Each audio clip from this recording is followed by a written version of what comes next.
a la Corte Interamericana, se logró una sentencia contra el Estado peruano, se logró un mínimo de reparación económica a la familia, pero no se lograba el cuerpo. Y el fiscal, le llegó después el caso a un fiscal que tomó la decisión de poderle dar una respuesta a la familia. Y le dijo, y habló con los mismos del destacamento de Colina, que aún todavía estaban en proceso, que no se habían acogido a la colaboración eficaz. Dijo, tú me das la ubicación del cuerpo y te podemos dar de alguna manera alguna rebaja de pena, pero hay que darle una respuesta a la familia. Apareció el croquis, se llegó a la playa de La Chira y efectivamente se halló el cuerpo de Santiago Gómez Palomino. Entonces, es un caso que para nosotros ha significado que efectivamente cuando hay una decisión del Ministerio Público de lograr una investigación, hay instrumentos, hay herramientas cómo lograr la ubicación de los cuerpos. Este caso ya tiene una sentencia de la Corte, falta la sentencia en el foro interno, pero ya está la confesión incluso de los agentes del destacamento Colina, y sobre todo para la familia ya está recuperado el cuerpo.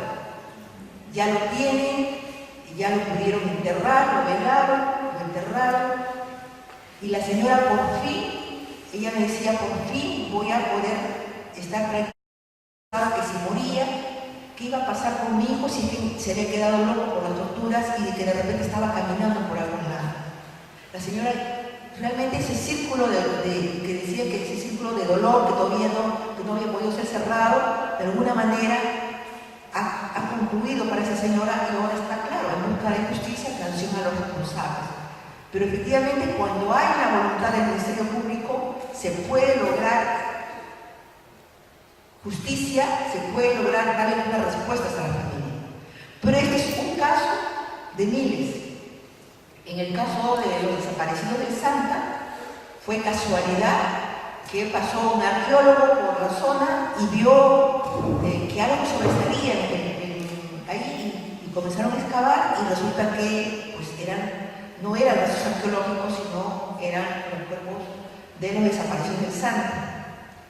Nosotros hemos paseado también, caminado por esa zona junto con los familiares y resulta que había sido no en ese lado, sino en el lado del frente donde estaban los cuerpos. Pero ha sido la persistencia, la insistencia de las familias la que continuaron yendo y trabajando ahí para que se pudiera lograr la ubicación.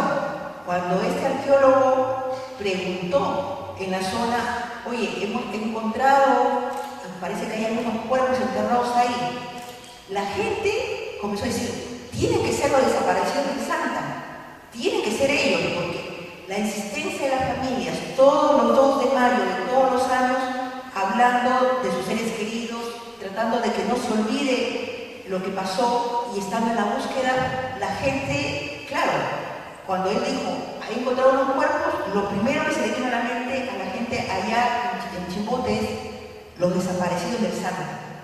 Yo conversaba justo con un periodista en ese tiempo y me dijo que bueno, él era muy joven y me dijo, yo toda la vida, desde que estoy en el colegio, he escuchado sobre los desaparecidos del Santa y yo pensé que era una leyenda. Y cuando aparecieron los cuerpos, me doy cuenta que era una realidad, que efectivamente esa familia sufrió lo que ellos contaban, lo que nosotros pensábamos como estudiantes que era una leyenda.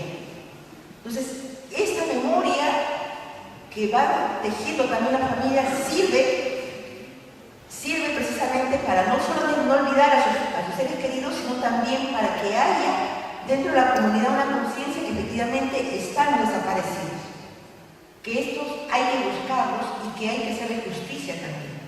Hay en Ayacucho actualmente algunos procesos por casos de desaparición forzada que están llegando a la Sala Penal Nacional y que esperamos nosotros que de alguna manera pueda lograrse justicia para estas personas. Pero efectivamente lo principal es tener un plan de búsqueda de los desaparecidos. Sabemos, por ejemplo, que las personas que fueron detenidas en Huamanca, sus cuerpos lo más probable es que estén en Cangallo, porque así era el intercambio. Lamentablemente, a pesar de casi 2 años que se le ha solicitado al fiscal la exhibición de prendas de lo hallado en Cangallo, todavía está esperando la autorización y el presupuesto, aprobar que le aprueben el presupuesto en la Fiscalía de la Nación. Yo creo que eventos como este y que también acciones de exigencia hacia el Ministerio Público, hacia el Estado, son primordiales para poder culminar con estos procesos y que las familias tengan una respuesta a lo que sucedió con sus seres queridos. Gracias.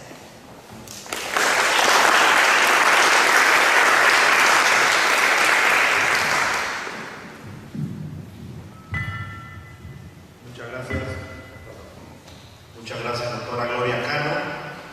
Estamos abordando el contexto de la judicialización de los casos por desaparición forzada en el Perú y los riesgos de los defensores de derechos humanos. Vamos a ir resaltando algunos puntos importantes al final por parte de la doctora Yomaribu, y también en el momento de las preguntas irán resaltando algunos aspectos claves de las ponencias. Muchas gracias, doctora Gloria. A continuación vamos a dar la palabra a la doctora Gisela Viñolo. Ella es abogada de profesión, tiene una excelente trayectoria en la Defensoría del Pueblo, de las pocas instituciones que aún mantienen un prestigio felizmente para nuestro país, está batallando para mantenerse acorde a los desafíos en el tema de derechos humanos en nuestro Perú. Ella es responsable de la Adjuntía para los Derechos Humanos y las Personas con Discapacidad. Agradecemos su presencia aquí y tiene la palabra. Buenas noches a todos y todas, y a las personas que me acompañan en la mesa, como también saludo al esfuerzo que nos dieron por generar estos espacios, como bien decía Gloria, necesarios para entender la situación que ocurre en nuestro país, porque a veces empiezan, y eso lamento mucho en la Defensoría, no eso ya pasó, qué importa, pero siempre creo, estoy convencida que las personas tenemos que ponernos de manera muy simple en el zapato de otras personas. Y quizás en algún momento cerrar los ojos y pensar que alguna de las personas que está desaparecido puede ser la persona que más queremos, no puede ser la madre de alguno de nosotros, un familiar.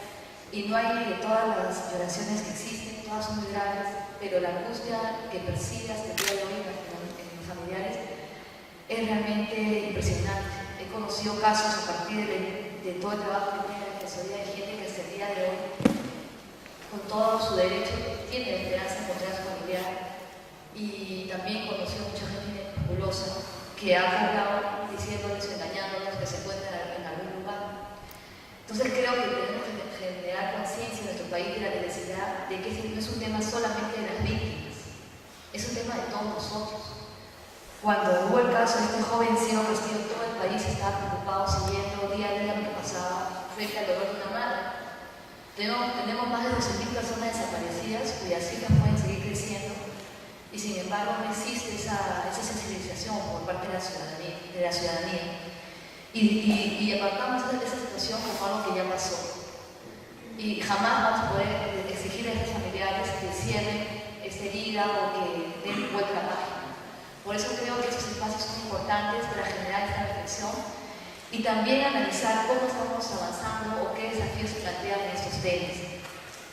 En el caso mío, la presentación que quiero hacer a ustedes la voy a dividir en 3 partes, de manera muy breve. La primera son los aspectos generales de la supervisión. La Defensoría ha hecho una supervisión a partir de los 10 años de la entrega del informe de la Comisión de la Verdad y Reconciliación. Entonces les quiero contar un poco qué supervisión hemos hecho en materia de judicialización, porque en realidad abarcan de reparaciones y hay un capítulo especial en el tema de desaparecidos. Un segundo aspecto son los problemas que presentan los procesos. En realidad, los problemas que presentan los procesos de desaparición son los mismos que cruzan a los otros procesos por otras graves violaciones.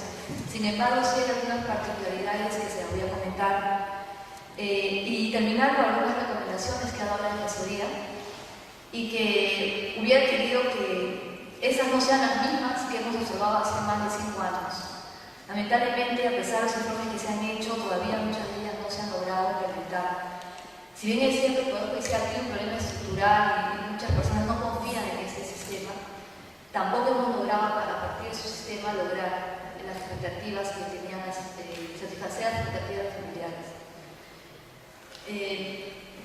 Yo sé que este es un evento para analizar el tema de la judicialización, sin embargo, de manera muy breve, en el informe nosotros señalamos un capítulo solamente de las personas desaparecidas, porque es un problema problema que requiere muchísima complejidad, pero también hay mucha desinformación a familiares y trámites demasiado engorrosos. O sea, una persona que tiene un familiar desaparecido, si quiere encontrar justicia, tiene que acudir al Poder Judicial. Si la persona quiere regularizar la situación jurídica de su familiar, tiene que acudir a la Defensoría del Pueblo, porque hay una ley, la 28413, que dice que la Defensoría puede otorgar circunstancias.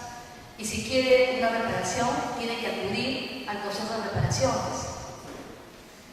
Entonces, la persona al final tiene que ir a diferentes entidades con diferentes requisitos, documentos, diferentes trámites, y no todo, y ni siquiera el bien va a poder lograr satisfacer esta necesidad de saber que no somos familiares. Porque tenemos casos como, por ejemplo, de Castillo Páez, que tiene una sentencia, está reconocido en el registro de víctimas, tiene una constancia que lo acredita y que está regularizada su situación, pero no tenemos el cuerpo. Entonces esa familia ya terminó todo el círculo y hasta ahora no sabe dónde está su familiar. Y con ello lo que les quiero llamar a reflexión es que ni siquiera los trámites que existen actualmente logran satisfacer a esas familias.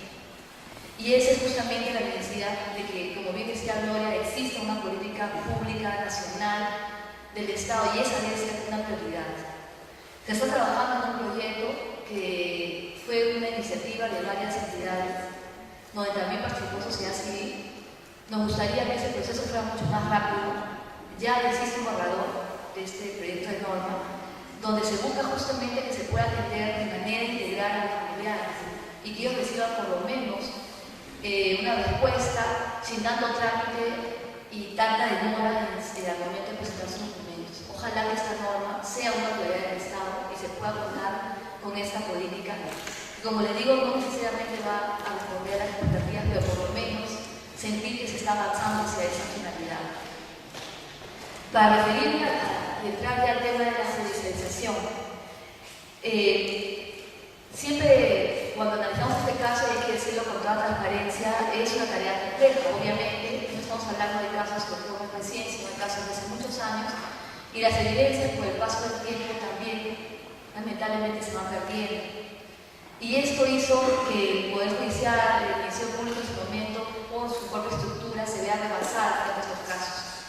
Y en esa medida, ¿no?, el Estado propuso en su obligación de dar una respuesta a estas víctimas, a estos familiares, tener un subsistema, ¿no? Y esa fue la primera gran medida o gran impulso que decidió el Estado. Y la Defensoría inició una supervisión desde las primeras fiscalías que se crearon, que fueron en el año 2002. Y lo que se buscaba justamente era evitar la impunidad, ¿no?, y garantizar que no se repitan violaciones a derechos humanos.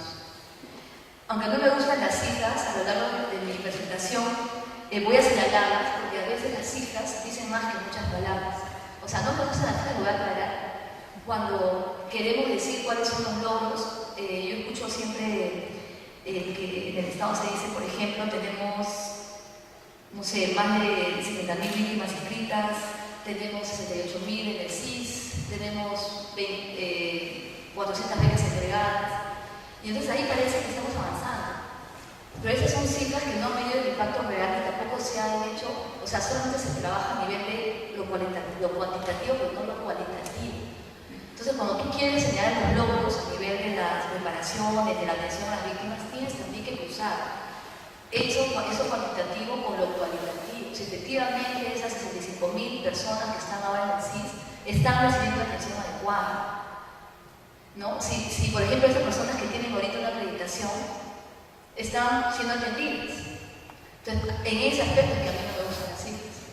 Sin embargo, cuando tenemos que mostrar algunos resultados más concretos a nivel de justicia, sí me parecen bien gráficas, porque demuestran lo poco que se está avanzando y además también demuestra la eficiencia del sistema para atender esta situación. Entonces, como les comentaba, se busca, ese fue el impulso, crear un sistema especializado y empieza con una sola fiscalía. Ahora tenemos 4 a nivel de las superprovinciales en Lima, 3 en Ayacucho, 1 en María y 3 fiscalías comunes en diferentes partes que atienden esos temas. El Poder Judicial también tiene algunos juzgados especializados, uno en Junín, uno en Ayacucho y uno en Huánuco. Nuestra muestra representativa es de 194 casos, que ahora se han convertido en 200 porque algunos durante la investigación se han desdoblado en más de un caso.